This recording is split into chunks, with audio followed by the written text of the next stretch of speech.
Social media پر ہر ایک کو scroll کر کر کے جو یہ سننے کی عادت ہے نا، یہ ایمان کے لیے زہر ہے. میں آپ کو عرض کر رہا ہوں. لوگ کہتے ہیں ارے سننے سے کیا ہوتا ہے، سننے سے کیا ہوتا ہے؟ سننے سے ایمان چلا جاتا ہے، بندہ خوش عقیدہ نہیں رہ جاتا، اس کا ایمان برباد، عقل برباد، عقیدہ برباد، سوچ برباد، فکر برباد، اور ایک دم کنفیوز قسم کا بندہ ہو جاتا ہے، اس کو کوئی سمجھ ہی نہیں پڑ رہی ہوتی. باقاعدہ ہمیں ایسوں سے رابطہ ہے، ایسوں سے واسطہ ہے جو اپنے آپ کو بہت بڑے محقق کہتے تھے، اور حال یہ ہے کہ پکے گمراہ ہو چکے.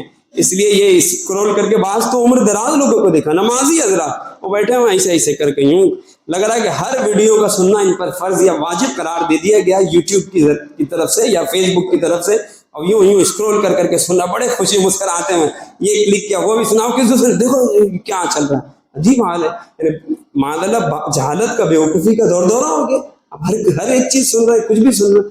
کیا پتا ہے کہ یہ بولنے والا کہیں ایسا نہ ہو کہ شاخ پہ بیٹھ کے جڑ کاٹنے کی فکر میں ہے، کہیں نیچا نہ دکھا دے تجھے چھچرا تیرا.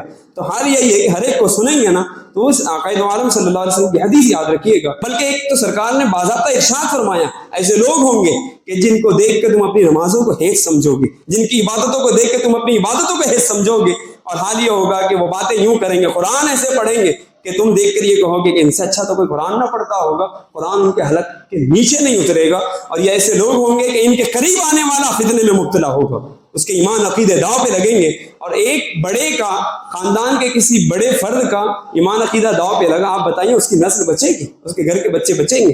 نہ سنیں.